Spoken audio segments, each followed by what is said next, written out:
If you've listened to the first few episodes of the podcast about mine and Foley's travels through South America, you'll most likely have picked up on a few strange coincidences and connections that Foley seemed to keep having with various people we met along the way, as well as with the continent itself.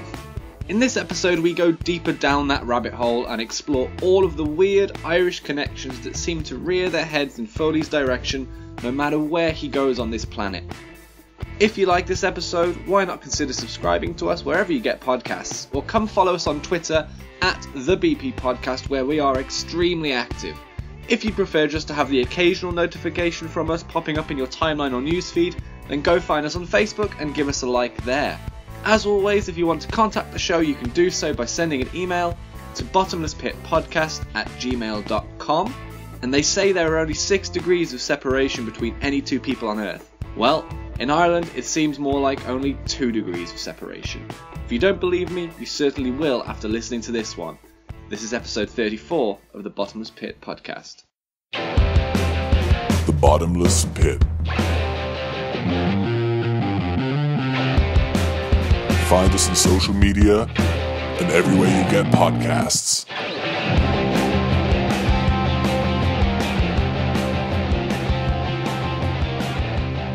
So you have always been saying to me about, how everyone has 6 degrees of separation between each other, but in Ireland it's 2.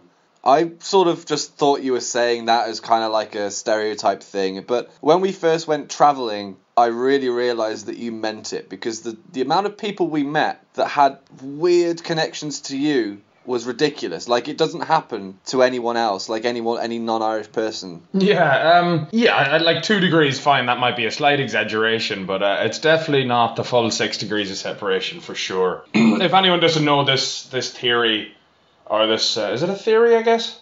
I'm not sure.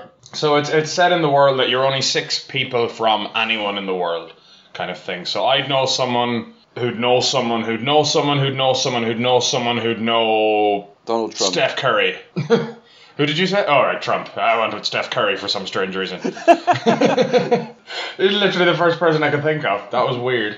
So yeah, that's the kind of the theory about it, I guess. I like the word theory for it, because I guess it's never been proven, and I'm not sure it can be. Would that not make it, though, a hypothesis? Oh, I mean, we'll save that for a science podcast. Yeah, I was going to say, let's not get too deep into that. that's a bit out of our range, I think. Yeah, so like it's a kind of, like, Ireland's quite a small country, population of approximately 4.5 million in the Republic, and the Irish are fairly well known for travelling and emigration and all of that kind of thing. I'm trying to think like where one of the first ones would have been really for me. It's hard to say. Probably it would have been in South America, when we're on that big travel. I don't think it really happened. Well, it kind of did in university when I was in Medway, because there was a girl who went to school in my hometown who was there, who was kind of random. She wasn't actually from Westport, I don't think, but she went to school in Westport. And then, you'd get to know different people, and of course there'd be people from like the town half hour up the road from me, which is bizarre when I'm over in England, in a little shitty place like Medway, and there's people from my home county there. Absolutely, but there's nothing more bizarre than being in the back end of nowhere in the south of Argentina and meeting some travellers who are weirdly connected to you, or know someone who's connected to you. Yeah, that was probably the first one on the trip, wasn't it? We were in Buenos Aires, and I knew a friend of mine who had worked. I'd worked with her in one of the pubs at home, Clock Tavern. There you go, guys, free shout out for you. She was on the floor and I was on the bar and on the floor and stuff for a summer. And then the summer before we did our travel, our big trip, and she was like teaching English somewhere in Argentina. So we were in, was it El Calafate or El Chalten? Chalten, it was even smaller. Yeah, really, really tiny place. And our bus out of there wasn't due to leave till like 11 that night. And of course we did like officially check out of the hostel early on that day, but they didn't, because they knew how the buses worked there, they didn't mind us hanging around and staying and just leaving our luggage around the place as well, because there was nothing else to do. Yeah, I mean, this town was like literally 400 people are there over the winter months, It's only really around for tourists, and for hiking, because it's up in the mountains in Patagonia. And so in the summer, in the hiking months, it's sort of full of just tourists, and it's made up of hostels and restaurants and places like that. But in the winter, there's just 400 locals who will stay. It's a tiny, tiny place. Yeah. So we were there anyways, and we had done our official checkout from the hostel. But as I said, we were hanging around, and we had ended up staying in 2 different rooms, didn't we? Yes. Sleeping in 2 different rooms. So when you were in your room, I think you must have been like packing up your stuff. I was in my room doing the same thing. And of course, I hear you chatting to 2 English-speaking people. Not incredibly unusual, obviously. And of course, I hear the Irish accents.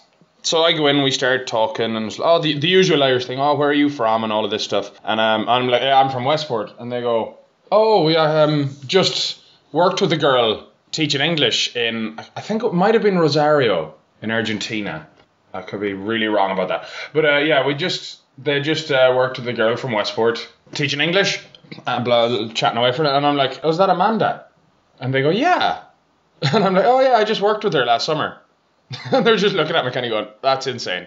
And you're just standing in the room, like staring at all the 3 of us, the 2 Irish girls and myself, just like, what the fuck? I couldn't believe it. Like, it was a ridiculous coincidence. Like, how can it be that we're that far away from our homes, and yet there's still someone there who you know. There's, it's a friend of a friend. Yeah. Like, that's ridiculous. Total coincidence. Although, wasn't that the case on St. Patrick's Day a few days before? I mean, I don't think you knew the guy, but we were in the most Southern Irish pub in the world, and it was full of Irish. Yeah. Oh, it was bizarre. Like, it was, the size of the pub was approximately, so you walk in the door, and there's about 2 yards, 2 meters-ish, between the front door and the bar. The bar is kind of rectangular shaped. 4 or 5 yards widthwise, and then 5 or 6 yards going depth-wise back into the bar. And then the actual floor space was maybe only triple that at most. And of course, like, I'd say a third of the people in there, in the world's most southern Irish bar in Ushuaia in Argentina, it was like a third of it was Irish people. It was absolutely insane. Like, we get everywhere, which is ridiculous when you think about it. Yeah. Absolutely. And without wishing to sound like I'm forcing this segue into the next story, do you think that the reason, or a reason that, the Irish do travel so much, not so much anymore, but traditionally, could possibly be because of the deep religious nature of the country, in the sense that maybe going to spread the word about Catholicism and God and stuff like that? Do you think that's something to do with it? I don't think so. Okay. And I am going to stick by that even through the next couple of stories, because it's going to sound like I'm contradicting myself, but I really don't think that's the reason. I think it's just in our genes, you know what I mean? Like, hundreds of years have gone by of Irish people leaving the country, and I legitimately think it's in our culture, it's in our genes, There'll always be songs written, some of the old Irish songs written about, like, the homeland and that kind of thing, and wanting to go home but not being able to, and that kind of stuff. Like, some of the better songs, or some of the songs that I like a lot more are those kind of songs anyway. Yeah. And maybe that speaks to me because I like traveling and because I get away. But of course, yeah, if you go back and listen to some of our early podcasts, I want to say episode like 6-ish, I could be wrong on that, but check us out. When we talked about crossing from Argentina into Chile, when I lost my bank card. So we went into Puerto Natales, didn't we, from somewhere, from Ushuaia? Yep. Or was it Punta Arenas first, I think? It was Punta Arenas, because Puerto Natales was where we did the hike from, but it was Ushuaia to Punta Arenas, yeah. Yeah. So yeah, we got there, and of course I lost my bank card, left in Argentina, wasn't getting back and get it. And you can check out that whole story back in one of our earlier podcasts. But the short version, we needed to get the card sent out to me. And we were like, oh, how the hell are we going to do this? I knew I was going to see a friend in Colombia, but that's a long time away. We have a lot to do. Like, we're at the bottom of the continent, and we need to get up to Colombia to get my card back. So, like, that's not going to work. So, chatting to my parents at home and all of this. And one of the days, my mum happened to be on the phone with the principal of a school, which is about 20 minutes just outside my hometown, is Lewisburg Secondary School. And my mum happens to say to her, and of course my mum would know this. She goes, oh, you have a sister who's a nun, don't you, out in Chile?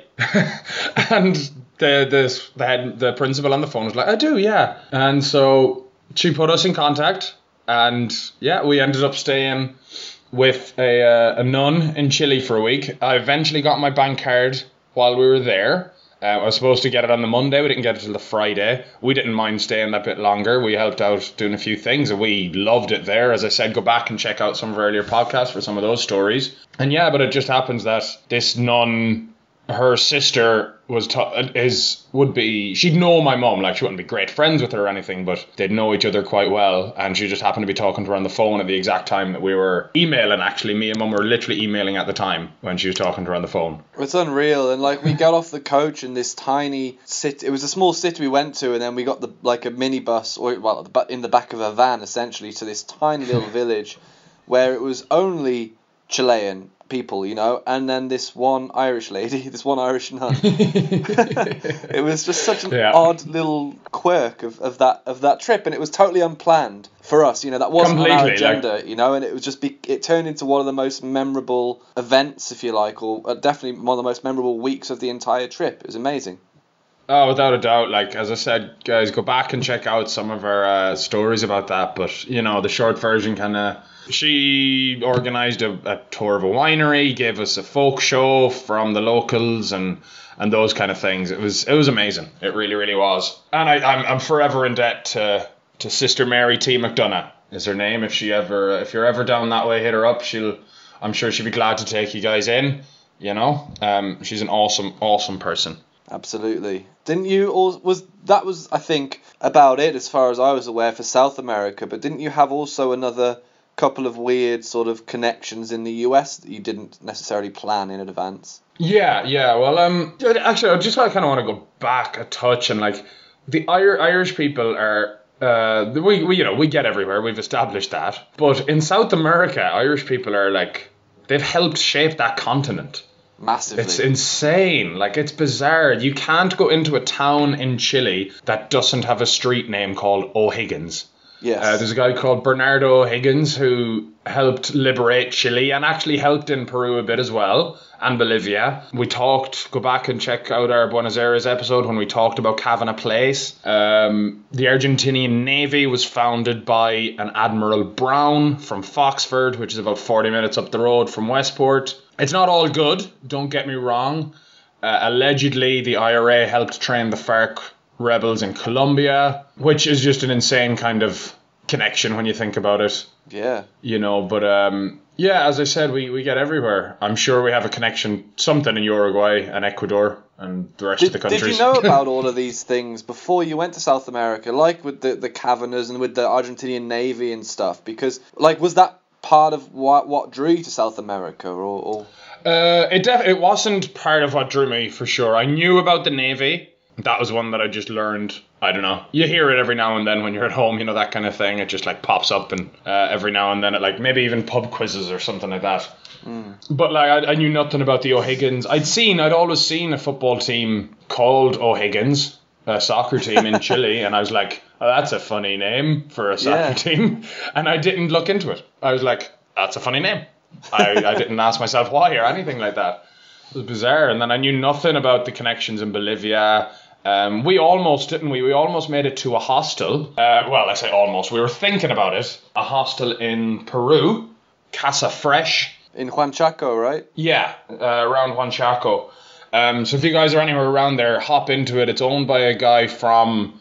He's first cousins with the Hugheses, who I went to primary school at one of them. He owns a hostel down there. And we were actually messaging a little bit. I was going to go there and maybe work for a little bit. I just couldn't really work it around with flights and stuff, unfortunately. But if I ever go back, I definitely will visit. Well, and speaking of hostels as well, of course, this wasn't a connection to you, but the Irish connection was there. We stayed in the chain of hostels, the Wild Rover hostels, which are Irish owned, and we also went to the highest 100% Irish owned pub in the world as well. Like, all these little things, and we talk about those in previous episodes, so we don't need to go into it. Go check them out. Episodes 1 to 8 or 9 are all about those. But yeah, it's ridiculous. Like, I couldn't believe it. How well? So there's a nice phrase I've heard elsewhere. It was Barack Obama doing a speech in Ireland, and he's saying there's always been a little bit of green in the red, white, and blue. But it seems that there's a little bit of green freaking everywhere. You know, it's amazing. Big time. It's bizarre. It really is. Like, even I don't mind saying this just because it was kind of, I found it endearing. When we were doing that hike, I don't know if you remember, we were at the one in Torres del Paine. You have to, it might be $20 or something to get into the park and do the hike and all of this stuff. But you have to present your passport. And of course, you and Hannah, who we were doing the hike with, you went up, and the girl, who was quite cute, I'm not good, as far as I can remember, maybe I've embellished the story over the years, but she was like stamping the passports and stuff, and you two is just done without fuss. And then I go up, and partly due to the fact, because people have to look in my passport, because the harp on the front and the writing of it is all rubbed off, just because I've used my passport so much, #humble brag, but mostly just travelling from England to Ireland for university. It's rubbed off, so you have to look into it. And of course she looked in and she goes, "Oh, Irlanda." And we were like trying to converse with my very, very limited Spanish. And I think I tried to get across, like asking her, does she work in the park at any stage? Like being pure, hey, you're cute, we should meet up sometime. I'm not sure that came across. But like just that kind of thing, it's quite funny. It happened in a couple of supermarkets as well, didn't it? Oh, I don't know. I vaguely remember one in Santiago, the checkout lady. She like learned that you were English and kind of half smiled, and then learned that I was Irish and started like laughing and smiling and like being really jovial. Yeah, I feel like the Irish just generally, it doesn't matter where in the world, you're just loved. You're just seen as very outgoing and friendly and just, yeah, which, in my experience, that is my experience too with people I've met from Ireland. But it's crazy how that is almost a global stereotype, massively positive one. Yeah. But yeah. So you had in Florida an unusual connection as well, didn't you? Yeah. So I'm traveling from Dallas, as I did, got to Florida, and as I said before, if you check out my trip through the US. James also has a podcast on his trip through the US. I had friends in Florida anyway, so I stayed with them.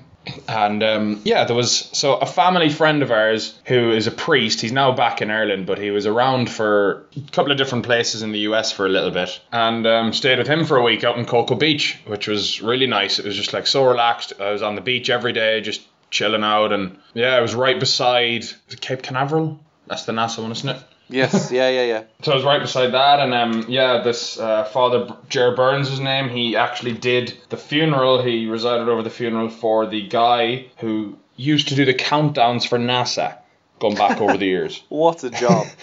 Yeah, I know, like that's just absolutely bizarre, but really, really cool. So yeah, I stayed with him for a week, another Irish connection. He'd be like really, really good friends with my dad. But while we were there, so I'm sure I've previously mentioned in one of our other podcasts, maybe the one about living abroad and stuff, that I lived in Boston for 5 months. And I definitely mentioned it in the summer camp ones, that when we were at the summer camp, there was 2 bars just up the road from us, and one of them was called the Hillside Pub. It was designated as an Irish bar, and it was called Hillside, and I grew up on Hillside, the street, so I was like, I have to go in and check this out. So when I went in there the first summer in 2012, I was chatting to the guy behind the bar, and he's probably late 30s, early 40s. We were chatting away, and of course he's Irish, and I'm like, where are you from? The usual, again, Galway, blah, blah, I'm from Mayo. All right, yeah, where in Mayo are you from? I'm from Westport. It's like, okay, and we'd already talked about like what I was doing over, and living beside Boston College, and he goes, do you know a Michael Byrne? And I go, I do, yeah, he's actually one of my best mates. I'm living with him right now, and he goes, oh yeah, I'm his cousin. You just walked into a random bar, well, not a random bar, but just a bar that you'd never been to before in Boston, and again, 2 degrees of separation from the guy. Yeah, pretty much. That's it, exactly. That's crazy. And of course, so that same bar, when I was staying with this with Father Ger down in Florida, we were chatting about Boston, and this bar came up, the Hillside Bar, and he goes, oh yeah, I know the 2 lads who own that. So he gets one of them on the phone, and he's chatting away to him, and he goes, I was in the car like at the time, and he goes, now I have a young fella, this is just the way he talks, I have a young fella, he'll be popping into a couple of times over the next few weeks. He's going to be working there at Curry College, just down the road from you. So make sure you look after him. Like literally, and I just walked in, and the first night, of course, I met the guy who owned the place, and first beer on the house, and all of this kind of thing. That's amazing. That's so cool. That's. I don't know how. I mean, tell me if I'm completely out of or not out of order. If I'm completely wrong here, but is that in some way comforting for you in the sense that you can be anywhere in the world and almost have that connection to home? I never think about it being comforting, but it's nice when it happens. Right. If that makes sense. Yeah, you know? absolutely. I'm never anywhere in the world, like I didn't come to Windsor, Nova Scotia kind of going, oh, I'm sure I'll find a connection to home here. Like that, you know, I'm never like that. But at the same, as I said, anytime it happens, it's like, oh, that's nice. I mean, you say you went to Windsor, Nova Scotia not expecting that to happen, but was it in Windsor that you also had another one of these weird things happen? Oh, well, so while I've been living here, I was on Tinder, you know, as you do, flicking through, and I matched with this girl, and I won't say her name. We matched, we started talking, and initially got on really well. Nothing has come of it since. We went out a couple of times, but we had a lot in common initially. We started chatting, and then we started texting, and of course, one of the first texts I got from her, she goes, oh my God, I know you. A Canadian girl, like, born and raised in Canada. Now, she did go to university in England. I think she did. She might have done a year in Ireland. Or else she was just traveling around Ireland. I can't remember. But she goes, oh my God, I know you. And I'm like, what? What have I done this time? I was like, oh shit. It's like, I sometimes don't remember meeting people on nights out. But it happened that the summer previous, me and one of my mates, we were out one night, and there's these two girls, cute girls, standing at the bar, or getting a drink at the bar or something. And so I was chatting away to one of them, at least anyway. And then they went and sat down, and a couple other guys started bothering them, like really kind of, not aggressively by any means, just like being annoying and obnoxiously bothering them. So me and my mate go over and just like interrupt the two guys and kind of get rid of them. And we just started chatting to the two girls. We just showed them around the town because, you know, we're both locals and blah, blah, blah, and that kind of thing. And we were legitimately just being gentlemen. You know, of course, what else would you do on a Friday or Saturday night? You just go out to be gentlemen, don't you?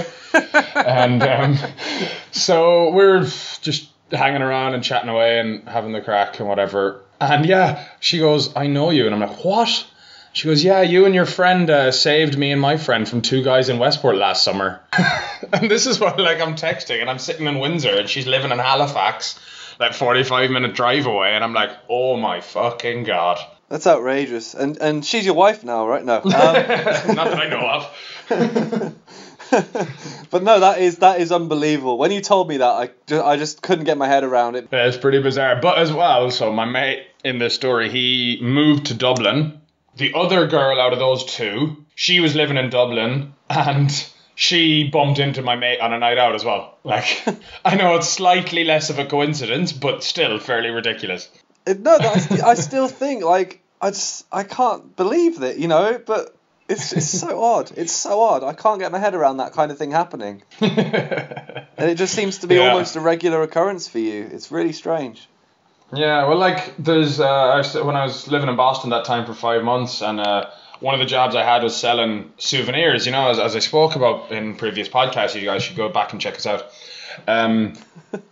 One of the first customers I ever had were from Mayo, like my home county. We were chatting away, and anyone who'd know, you know, my uncles or my dad or anything, a lot of people would know them. We were chatting. The usual crack would happen. Oh, where are you from? Blah, blah, blah. I'm from Westport. Where are you from? Foxford. Oh, right, yeah, nice. And like, I knew nobody from Foxford, so I wasn't expecting to know them, obviously. And they go, who are you from Westport? And I tell them, it's Foley. And they go, oh, would you be anything to Jackie? And I'm like, yeah, he was my uncle. Oh, we knew Jackie well. Of course. Yeah. It gets to the point now that when you tell me these stories, I'm just not surprised anymore. I'm kind of annoyed. Do you know what I mean? Because that sort of thing shouldn't happen. Yeah, it's pretty funny. It's pretty funny, in fairness. And if you guys have any stories like that as well, let us know for sure. We're definitely interested in hearing them. And for all you know, if there are Irish stories, I might know the other person as well. Who knows?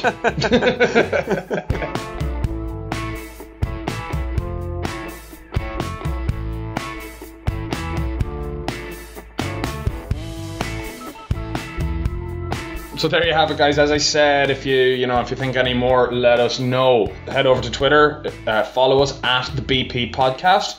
You can find us on Facebook. Just search for the Bottomless Pit Podcast. We're a nice green logo.